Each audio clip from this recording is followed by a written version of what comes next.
Assalamualaikum warahmatullahi wabarakatuh. Perkenalkan, nama saya Arya Bagus Rizkila, NPM 21032010202, mahasiswa Teknik Industri UPN Veteran Jawa Timur.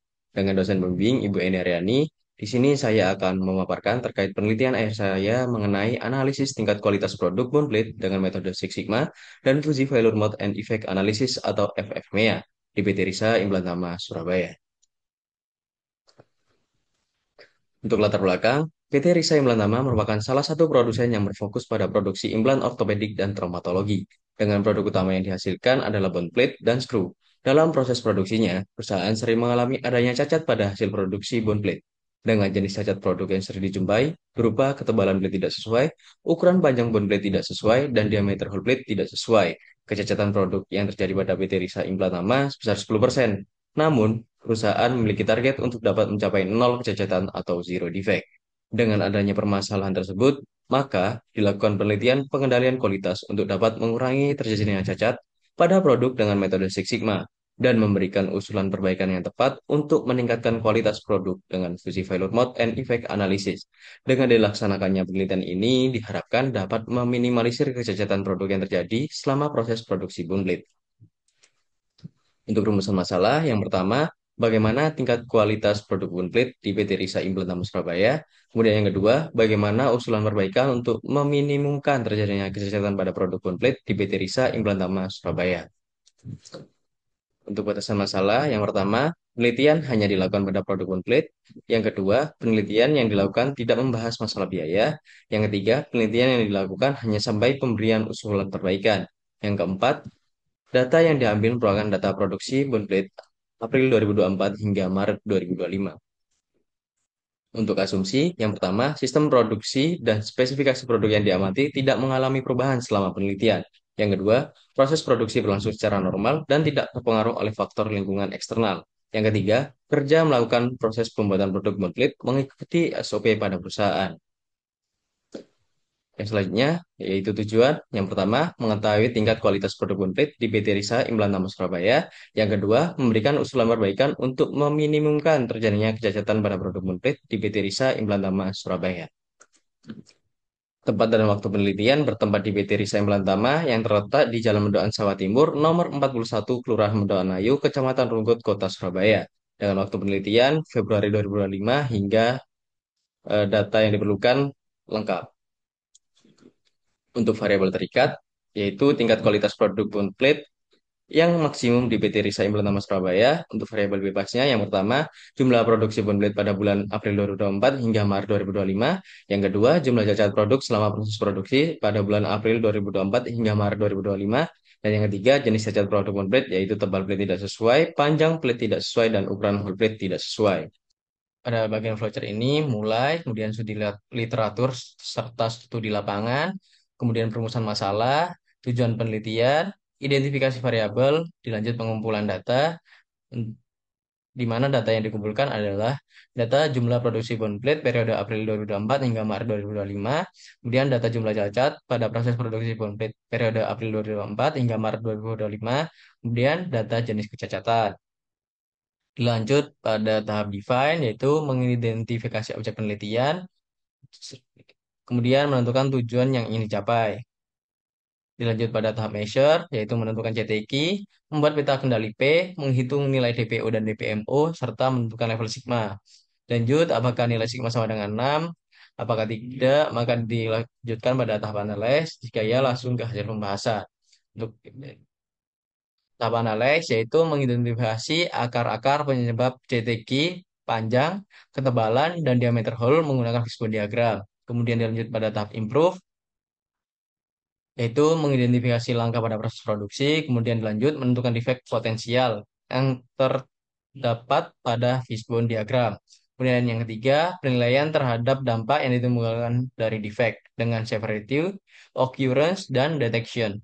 Kemudian yang keempat, perhitungan nilai RPN dan FRPN. Yang kelima, pengurutan berdasarkan nilai FRPN tertinggi hingga terendah. Kemudian yang keenam, analisis nilai FRPN. Kemudian masuk pada tahap kontrol, yaitu memberikan usulan perbaikan. Kemudian dilanjutkan hasil pembahasan, kesimpulan dan saran, selesai. Masuk pada pengumpulan data, di mana berikut merupakan data jumlah produksi dan cacatan produk pada April 2024 hingga Maret 2025, di mana untuk total produksinya sebesar 9.920 dan jumlah cacatnya 992 selama periode tersebut. Berikut merupakan tahap define, yaitu berupa histogram cacat bond plate. Untuk ketebalan plate sebesar 349 unit, panjang plate sebesar 188 unit, serta diameter whole plate sebesar 455 unit. Dan masuk pada tahap measure, yaitu persentase cacat whole, di mana di sini untuk rumusnya jumlah cacat whole dibagi dengan total cacat dikali 100%, di mana untuk nilai cacat yang terbesar terdapat pada Januari 2025 sebesar 53 dengan persentase cacat sebesar 11%,65. Kemudian untuk yang terkecilnya pada bulan Juli 2024 sebanyak 21 unit dengan persentase cacat sebesar 4,62%. Berikut merupakan diagram Pareto kecacatan whole dari April 2024 hingga Maret 2025. Selanjutnya merupakan persentase tebal plate. Untuk rumusnya masih sama dengan frekuensi cacat terbanyak terdapat pada Mei 2024 dan Januari 2025 sebesar 38 unit dengan persentase cacat masing-masing 10,89% dan terendahnya terdapat pada bulan Juli 2024 sebesar 15 unit dengan persentase cacat 4,30%. Untuk diagram Pareto kecacatan tebalnya sebagai berikut. Kemudian untuk persentase panjang plate dengan rumusnya juga masih sama. Frekuensi cacat tertingginya terdapat pada Februari 2025 sebesar 19 unit dengan persentase cacat 10,11%. Untuk yang terendahnya terdapat pada bulan Juli 2024 sebanyak 7 unit dengan persentase cacat 3,72%. Untuk diagram Pareto kecacatan panjangnya sebagai berikut. Berikut merupakan perhitungan peta kendali untuk cacat diameter hole, di mana untuk persentase cacatnya yaitu nilai cacat pada bulan itu dibagi dengan jumlah produksi pada bulan itu juga. Kemudian untuk mengetahui center line, yaitu total cacat pada perhitungan, kemudian dibagi dengan jumlah atau total cacat pada perhitungan juga. Untuk mengetahui upper center line, yaitu rata-rata nilai cacat pada bulan itu ditambah dengan 3 di akar, kemudian rata-rata cacat, buka kurung, nilai 1 dikurang rata-rata cacat, tutup kurung dibagi dengan jumlah produksi. Untuk lower center lainnya, yaitu rata-rata cacat dikurang dengan 3 di akar, kemudian rata-rata cacat, buka kurung, 1 dikurang rata-rata cacat, tutup kurung dibagi dengan jumlah produksi. Berikut merupakan tabel perhitungan cacat diameter hole dan berikut merupakan pie chart untuk cacat diameter hole. Untuk cacat kemudian untuk cacat tebal plate, rumusnya juga sama, di mana jumlah cacat pada bulan itu dibagi dengan jumlah produksi pada bulan itu juga. Untuk center lainnya yaitu total cacat dibagi dengan total produksi. Untuk upper center lainnya yaitu rata-rata cacat ditambah 3 di akar, kemudian rata-rata cacat, buka kurung 1 dikurang rata-rata cacat, tutup kurung dibagi dengan jumlah produksi. Untuk lower center lainnya yaitu rata-rata cacat dikurang 3 di akar, kemudian rata-rata cacat, buka kurung 1 dikurang rata-rata cacat, tutup kurung dibagi dengan jumlah produksi. Berikut merupakan tabel untuk cacat tebal plate dan berikut merupakan untuk pie chart pada tebal plate. Nah, untuk cacat panjang plate, rumusnya juga sama, di mana nilai jumlah cacat pada bulan itu dibagi dengan jumlah produksi pada bulan itu untuk mengetahui persentase cacat. Kemudian untuk center line, yaitu total cacat dibagi dengan total produksi. Kemudian untuk upper center line yaitu rata-rata nilai cacat ditambah 3 di akar, kemudian rata-rata cacat, buka kurung 1 dikurang rata-rata cacat, tutup kurung dibagi dengan jumlah produksi. Untuk lower center lainnya yaitu rata-rata cacat dikurang 3 di akar, kemudian rata-rata cacat, buka kurung 1 dikurang rata-rata cacat, tutup kurung dibagi dengan jumlah produksi. Berikut untuk tabel perhitungan beta kendali cacat panjang plate. Dan berikut merupakan untuk picat panjang plate. Nah, dilanjutkan untuk mengetahui nilai DPO, DPMO, dan level sigma. Untuk rumusnya, mencari nilai DPO yaitu jumlah cacat dibagi dengan jumlah unit dikali CTQ, di mana pada contoh 69 dibagi dengan 683 dikali 3 mendapatkan hasil 0,033675. Untuk nilai DPMO-nya juga hampir sama, namun dikali dengan 1 juta, di mana menghasilkan 33.675. Untuk mengetahui level sigma, yaitu 3,32. Berikut merupakan tabel perhitungan nilai DPO, DPMO, dan level sigma pada bond blade. Kemudian masuk pada tahap analyze, fishbone cacat, diameter hole. Terdapat 5 penyebab, yaitu pada metode pengaturan kecepatan bor tidak sesuai SOP, pada material, kualitas bahan baku di bawah standar, pada mesin mata beraus, pada manusia, kesalahan dalam melakukan setting mesin, pada lingkungan pencahayaan kurang baik. Untuk fishbone cacat tebal plate, sama ada 5 penyebab, yaitu teknik scrap plate tidak sesuai SOP, untuk metode, untuk material, kualitas bahan baku di bawah standar, untuk mesin, mesin bahan scrap aus, untuk manusia, kesalahan dalam melakukan setting mesin, untuk lingkungan, kurangnya pencahayaan. Pada panjang plate terdapat 4 penyebab, yaitu untuk metode tidak melakukan pemotongan secara bertahap, untuk materialnya kualitas bahan baku di bawah standar, untuk manusia performa pekerja kurang baik, untuk mesinnya mesin wire cutting tidak terkalibrasi. Dan masuk pada tahap improve, di mana dilakukan identifikasi effect of failures. Untuk diameter hole plate tidak sesuai, lubang atau hole plate tidak sesuai berdampak pada kehilangannya kemampuan penahanan skru. Untuk tebal plate tidak sesuai, tebal plate yang tidak memenuhi standar berdampak pada kekurangan stabilnya plate, penyambung tulang, dan mudah patahnya plate. Kemudian untuk panjang plate tidak sesuai, dapat berdampak plate menjorok keluar dari area fraktur. Berikut merupakan tabel identifikasi cause of failure,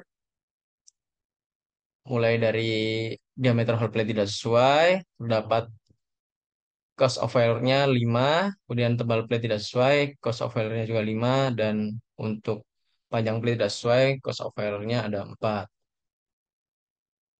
Kemudian untuk penentuan current control-nya sebagai berikut. Untuk diameter hole plate tidak sesuai. Kemudian untuk penentuan kayak current control, tebal plate tidak sesuai. Dan selanjutnya merupakan penentuan current control untuk panjang plate tidak sesuai. Untuk berikut merupakan bobot kepentingan bakar dengan R1 keterangan manajer operasional bobot kepentingan 45%, kemudian responden 2 penanggung jawab produksi dengan bobot kepentingan 30%, kemudian responden 3 staf produksi dengan bobot kepentingan 20%. Berikut merupakan penyesuaian dari kuesioner yang ada ke linguistik numeric fuzzy untuk diameter hole plate tidak sesuai. Untuk tebal plate tidak sesuai, kemudian untuk panjang plate tidak sesuai. Nah, kemudian berikut merupakan agregasi penilaian peringkat fuzzy terhadap faktor severity untuk diameter hole plate tidak sesuai. Untuk faktor severity pada tebal plate tidak sesuai sebagai berikut. Untuk panjang plate tidak sesuai terhadap faktor severity-nya sebagai berikut. Kemudian masuk pada agregasi penilaian peringkat fuzzy terhadap faktor occurrence pada diameter hole plate tidak sesuai sebagai berikut.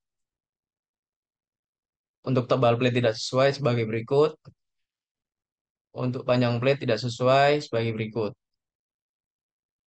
Kemudian masuk pada agregasi penilaian peringkat fuzzy terhadap faktor detection Yang itu diameter hot plate tidak sesuai sebagai berikut. Kemudian tebal plate tidak sesuai sebagai berikut. Kemudian panjang plate tidak sesuai sebagai berikut. Nah, dari nilai sebelumnya ditentukan bobot kepentingan faktornya sebagai berikut. Nah, berikut merupakan tabel perhitungan agregasi bobot kepentingan faktor dari nilai severity, occurrence, dan detection. Yang selanjutnya merupakan penentuan nilai Fuji Riggs Priority Number untuk diameter whole plate tidak sesuai sebagai berikut. Untuk tebal plate tidak sesuai sebagai berikut. Untuk panjang plate tidak sesuai sebagai berikut. Dan ini merupakan rekomendasi perbaikan cacat diameter whole plate tidak sesuai. Urutannya sebagai berikut. Kemudian untuk cacat tebal plate tidak sesuai, urutannya sebagai berikut. Dan yang selanjutnya merupakan cacat panjang plate tidak sesuai, urutannya sebagai berikut. Masuk pada bagian kesimpulan, berdasarkan penelitian yang telah dilakukan di PT Risa Implantama Nama Surabaya, maka diperoleh kesimpulan sebagai berikut. Yang pertama, berdasarkan hasil pengolahan data menggunakan metode Six Sigma pada periode bulan April 2024 hingga Maret 2025, di PT Risa Implantama Nama Surabaya dapat diketahui nilai rata-rata DPMU adalah sebesar 33.343,75 dengan rata-rata nilai sigma sebesar 3,33 yang menunjukkan bahwa kualitas dan proses produksi sudah cukup baik, tapi masih ada ruang untuk perbaikan menuju level yang lebih tinggi. Kemudian untuk tingkat kecacatan yang dialami bone plate mulai dari yang tertinggi hingga terendah secara berurutan adalah cacat diameter whole plate tidak sesuai sebanyak 455 unit, kemudian cacat tebal plate tidak sesuai sebanyak 349 unit, dan yang terakhir yaitu cacat panjang plate tidak sesuai sebanyak 188 unit. Kemudian yang kedua, yaitu rekomendasi perbaikan yang diberikan untuk meminimasi adanya kecacatan berdasarkan 5 faktor penyebab atau cause of failure dengan skor FRPN tertinggi adalah sebagai berikut. Nilai FRPN sebesar 3,82 diberikan rekomendasi perbaikan yaitu melakukan identifikasi bahan baku sebelum proses produksi. Kemudian nilai FRPN sebesar 376 diberikan rekomendasi perbaikan mengidentifikasi celah keterampilan dan pengetahuan dan memberikan pelatihan rutin dan berkelanjutan yang berfokus pada prosedur operasi standar, penggunaan mesin yang efisien, dan teknik pemecahan masalah dasar. Kemudian nilai FRPN 3,75 diberikan rekomendasi perbaikan yaitu menerapkan pelatihan berkala yang berfokus pada penggunaan alat ukur presisi dan prosedur setting yang benar. Kemudian nilai FRPN sebesar 3,70 diberikan rekomendasi perbaikan yaitu melakukan penjadwalan, inspeksi, dan penggantian alat potong secara berkala, serta menyediakan cadangan alat potong yang telah melalui kontrol kualitas. Kemudian yang terakhir, nilai FRPN sebesar 3,68 diberikan rekomendasi perbaikan yaitu melakukan penyimpanan material dalam ruangan yang tidak lembab, tertumpuk tidak merata, atau berada dalam tekanan karena bisa menimbulkan tekanan awal sebelum digunakan. Dan untuk sarannya, perusahaan sebaiknya mempertimbangkan saran usulan perbaikan dengan metode Six Sigma dan Fuji Value Mode and Effect Analysis atau FMEA untuk pengendalian kualitas produk bond plate yang dihasilkan. Yang kedua, perusahaan sebaiknya dapat meningkatkan kualitas produk dengan menurunkan presentase produk cacat dengan melakukan perbaikan selama proses produksi berlangsung. Kemudian yang ketiga, perusahaan sebaiknya dapat memberikan pengawasan dan peninjauan kembali terkait faktor manusia, mesin, material, metode, dan lingkungan selama proses produksi berlangsung untuk meningkatkan kualitas produk. Kemudian yang keempat, saran untuk penelitian selanjutnya menggunakan metode selain Six Sigma untuk dapat dibandingkan kelebihan dan kekurangannya. Kurang lebihnya itu yang dapat saya sampaikan. Terima kasih, mohon maaf. Wassalamualaikum warahmatullahi wabarakatuh.